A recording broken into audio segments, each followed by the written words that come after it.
So now when we go back and look at our main idea, our first sentence, and we say, playing chess is one of my favorite things to do, do we think that playing, this ing word, is a verb? Well, if we look in front of it, there's no word there. This is the first word in the sentence, so no word comes before it. We do not see the verb to be in front of it. So this is not the verb. Here we are talking about the activity of playing chess, the thing of playing chess, the idea of it, the action of it. So here, playing chess is what our sentence is about. This is the subject of our sentence, which means it is a noun. It is the activity of, the idea of. We are not playing chess right now in this sentence. We are talking about it. Our verb is only this little word is. So that means we are going to have a part of the sentence before the word is and a part of the sentence after the word is. And then is in the middle, like a little equal sign. So playing chess is what? What is it? It is one of my favorite things to do. We can just put an orange circle around this whole thing. And so now I have red, green, orange. My sentence is about playing chess. What is playing chess? It is one of my favorite things to do. That's a long group of words, but I'm going to put the whole thing in an orange circle because it is answering the question, what is playing chess? Playing chess is what? It is one of my favorite things to do. I want you to notice here the two words to do. A lot of people will, just like with an ing word, when we see ing and we think verb, we will also see, oh, do. That is something we can do. It's a verb. But when you see the word to in front of it, to do, as soon as we put the word to in front of it, we are using these two words together for some other purpose in the sentence, not to be the main verb of the sentence. Playing chess is one of my favorite things to do. Well, now we need to think of three. You can see here we have 1, 2, 3. We need to think of 3 reasons. We want to give, when we are writing in English, we love the number 3. So we want to give 3 reasons why playing chess is one of my favorite things to do. I just used this word reason. Reason is the answer to a why question. So if someone asks you why, your answer, which often begins with because, your answer is a reason. It's the answer to a why question. It starts with because, ... So we will have 3 reasons. But now we need to stop and do some thinking. We haven't really thought yet about what 3 reasons do we have. When we are thinking about our 3 reasons, we need to do something called brainstorming.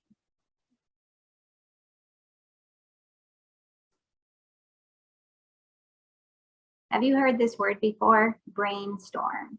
It's really a compound word made up of 2 words. We have brain and we have storm. So we know that our brain is that thing up here in our head that does our thinking. A storm we think of as like a typhoon or a thunder and lightning storm or a snowstorm. If we think of thunder and lightning, we can think of the lightning cracking through the sky and then the thunder going boom, boom, boom. But there's a lot going on. It's a very busy time in the sky at night. There's just so much going on. A brainstorm is when we let inside our brain, we let it have this swirling, windy kind of explosions of ideas. we just let all the ideas, just as the rain falls, the ideas just keep coming. So it's the opposite of being calm. We don't want to just be focused on one thing. We don't want to just be relaxed. We want to be letting our brain just get excited with lots of different ideas. It doesn't matter if they are good ideas or bad ideas. We just want to let our brain come up with lots and lots of different ideas. They do not have to be organized. They do not have to be smart. They can just be everything that comes to our mind.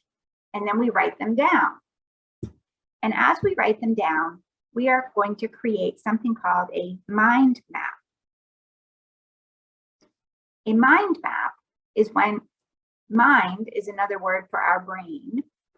And so as we make a mind map, here's an example of one right here.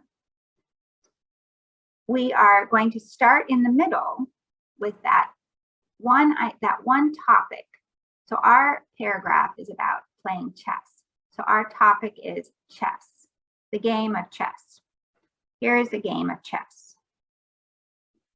And so as we are thinking about playing this game, we need to think, why do I like playing chess? What comes to my mind from the topic chess? So here are some examples. I was talking to someone about this the other day, and here were some ideas that we had. The first idea was that this person loved how it made his brain do a lot of thinking. He thought it was really good for his brain. It helped his brain get stronger and just do more and more thinking. So he loved how good it was for his brain.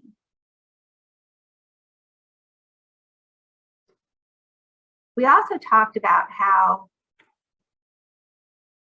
it was exciting for him to have competition or to have a contest, to go to a chess tournament because he had to think very quickly.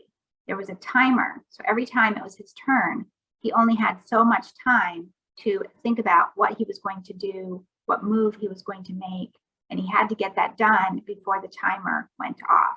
So he had to think quickly.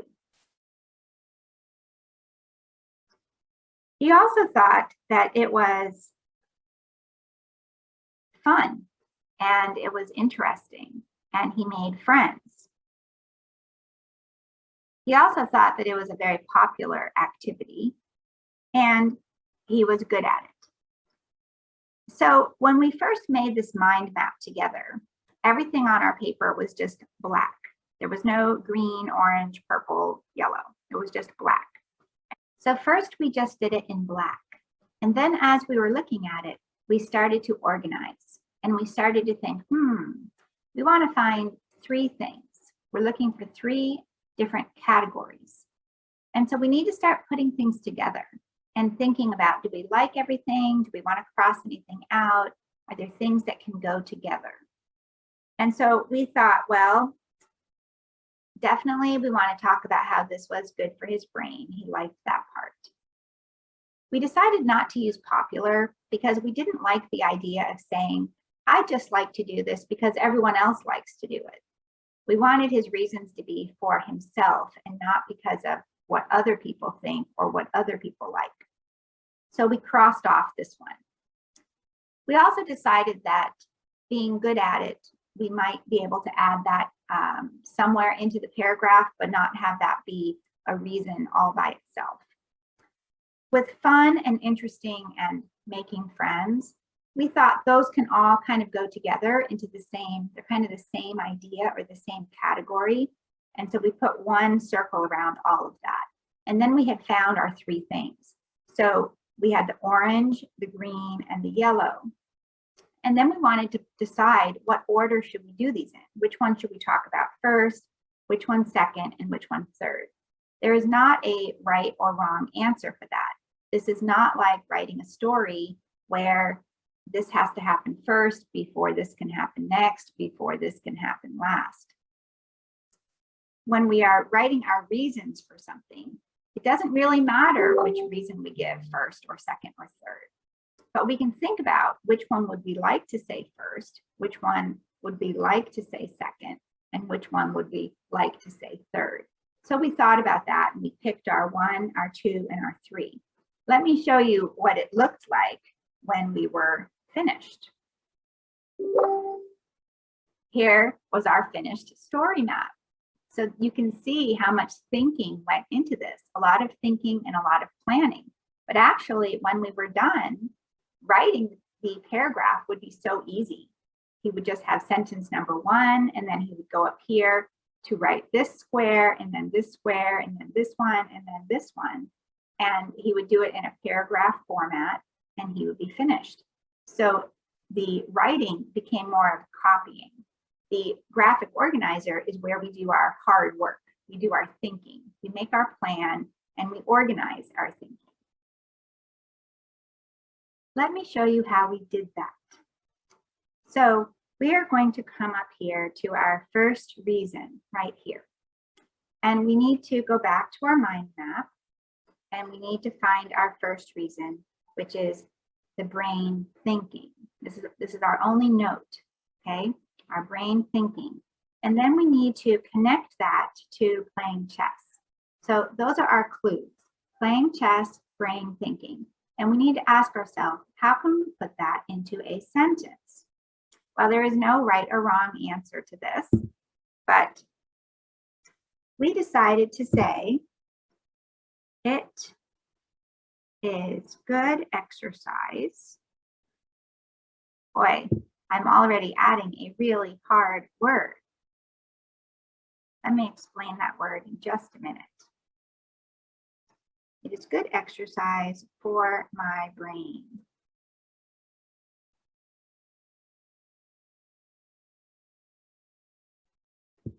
This word exercise is something we often use when we're talking about our body, is working hard to get stronger, like running or swimming or playing basketball, playing soccer, hopscotch, jumping rope. Things that we are doing to help our body get stronger. That is exercise. Well, when we are playing chess, we are actually helping our brain to get stronger because we are doing so much thinking. It's sort of a mental exercise for our brain to help it get stronger. This reason was talking about how much we'd like for our brain to do some hard thinking to get stronger, to be good for our brain. Exercise is good for our body, and thinking is good for our brain. So we called it good exercise for my brain. When we look at this sentence, what would our verb be? Do you see it? It is just that one little word, is. So this is another one of those equal signs, before the equals and after it. So what comes before the is? That will be our subject, and it's just this word, it. Do you remember I said a subject could be a noun or a pronoun? It, right here, is a pronoun, which takes the place of a noun. And we should never use a pronoun unless we have already told our reader who it is or what it is. So the question is, what is this? What is good exercise for my brain? What are we talking about in this sentence? Well, we need to go to the sentence we just finished writing, which was this one. Playing chess is ... So this sentence was about playing chess. And playing chess is what is good exercise for my brain. So this pronoun is actually talking about playing chess. Playing chess is what is good exercise for my brain. But we already said playing chess. We do not need to say that 2 times in a row. We do not need to say playing chess is one of my favorite things to do. Playing chess is good exercise for my brain. We said it one time. We know this is what we're talking about. So now we can use a pronoun to replace playing chess and just say it. When we are using a gerund form of the verb play, so that it can be a noun, so that it can be the activity of, or the idea of, or the thing of playing chess, we always use it with a singular verb. Singular meaning just one. So we would use is or was. We would use the verb that goes with one person or one thing. So here we are using the gerund form of play. We are using the ing word as a noun, as the subject of the sentence, not as the action in the sentence, but as what the sentence is about. So we are going to use the verb is. It, that's why we choose it and not they. They would be for more than one. It is the pronoun for just one. Playing chess is an activity that is just one activity. So it is the pronoun for just one, and is the verb that goes with just one. So it is, and then remember when we have our equal sign, our is, we have two sides of it, right? The red side, and then this is either going to be an object answering the question what, or it's going to be an adjective telling us what kind of person, place, or thing this is. So here we say, does this sentence answer the question what? It is what? Playing chess is what? Yes, we are saying that it is good exercise for my brain. So this sentence has a red, green, orange, a subject, and then is the verb to be, and then answering the question what? What is it? Good exercise for my brain. Okay, now we want to come over here to reason number 2. Let's go look at our mind map again. Reason number 2, we were talking about when we play the game of chess in competition. This one is about being in competition and needing to think quickly. So we want to come up with a sentence that has thinking quickly in competition and playing chess. We want to put those ideas together into one sentence.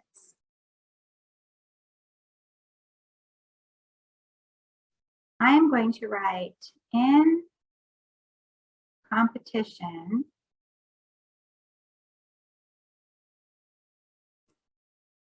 my brain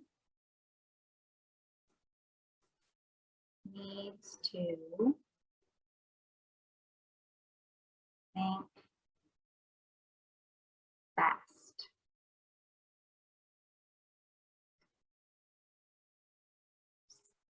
I'm sneaking into the video after I just finished recording it.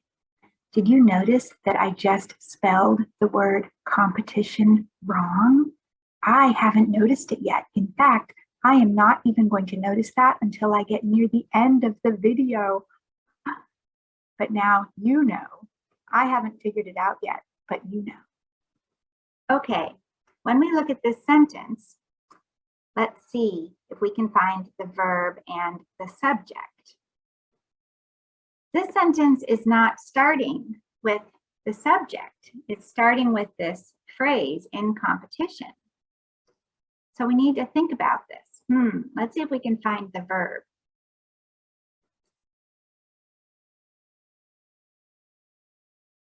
Think is something we can do. So you might think that think is the verb.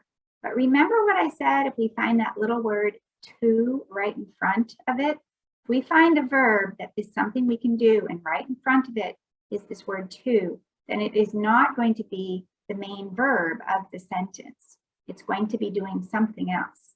So let's keep looking.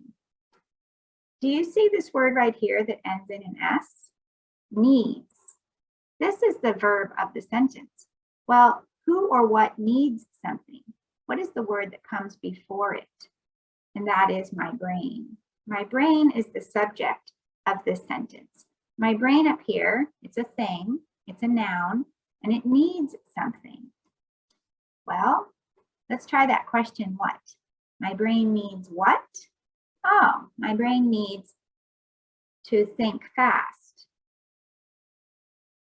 So if I ask the question, what does my brain need? The answer would be to think fast. So in my orange circle, that's answering the question, what my brain needs. There are many verbs that need to have the answer to the question what right after it. I want to look a little bit more closely at this sentence.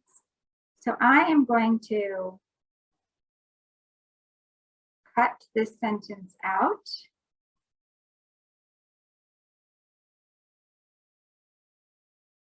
And then we are going to copy it, add a new page, and paste it. So here it is. Now that I've done that, I'm going to cut out this first part. And I'm going to move it down here. And then we are going to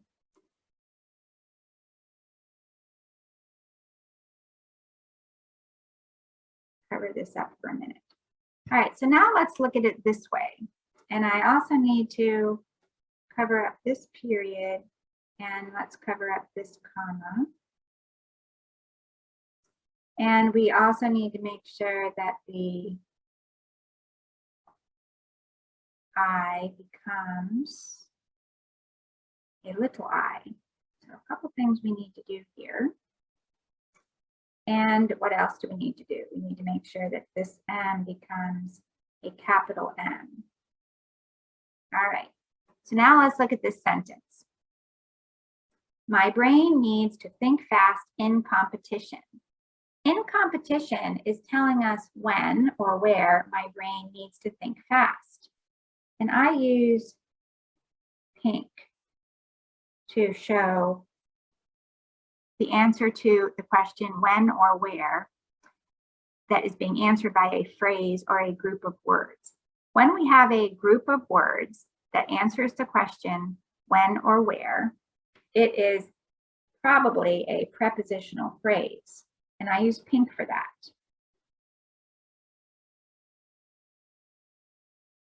A prepositional phrase is a group of words that begins with a preposition. In is a preposition. So a prepositional phrase is a group of words that begins with a preposition, and then after it will be a noun. We've talked before about how nouns in a sentence can be a subject or an object. This is another example of a noun being an object. The noun after a preposition will never be the subject of a sentence. But in this phrase, in this group of words, together, they work together to answer the question when or where something is happening. So when or where does my brain need to think fast? In competition. And I have to have my period at the end here of my sentence. But when we are talking or writing in English, we really want to help out the reader or the listener. One thing that will help out the reader or the listener is to have the most important information first. Well, if what we are saying only happens at a certain time, then that time is important. And so we might want to tell them when it is happening before we tell them what is happening. Because then they know first thing right at the beginning that at this time, then they will be thinking at this time, okay, this is what happens. So in this sentence, my brain needs to think fast in competition. Those words in competition are important. And so we can take that prepositional phrase that comes at the end of the sentence and we can move it to the beginning of the sentence. It is possible in an English sentence to take something that comes at the end and move it to the beginning before the subject. So let's see how that would look.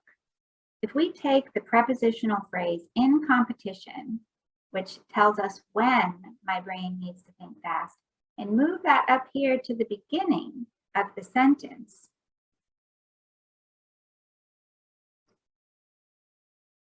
then we are now putting that before the subject.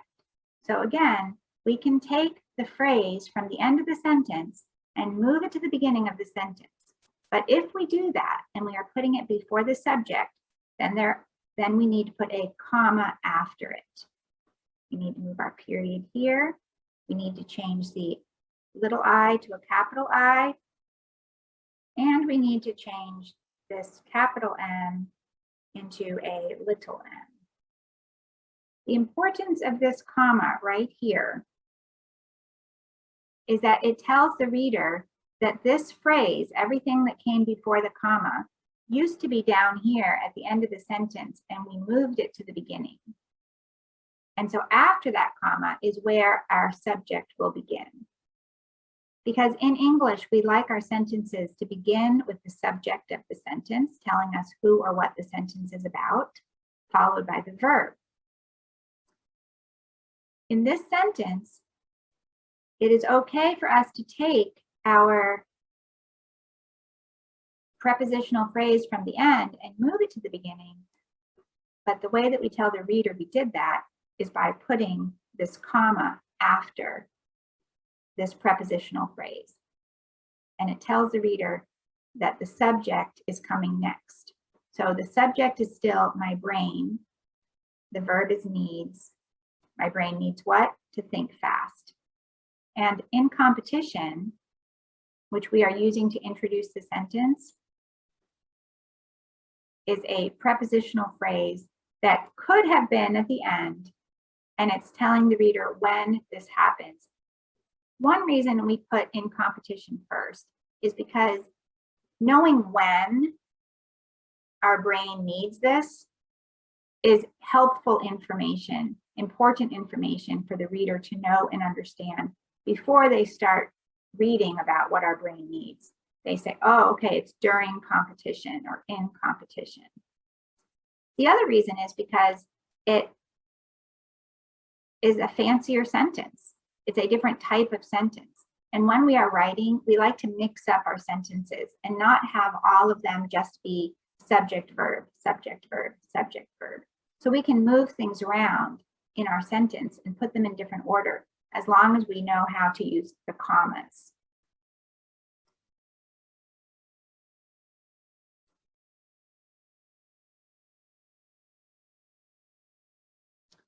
So this was reason number 2. Next, we're going to be looking at reason number 3. So let's go back to our mind map. Here's reason number 3. It's fun, it's interesting, we make friends. We want to think about how can we use these words and playing chess in the same sentence.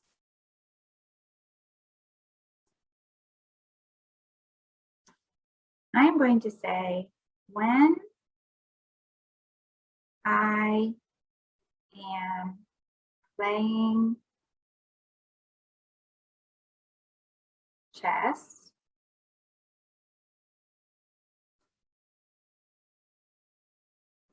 I can make a new friend.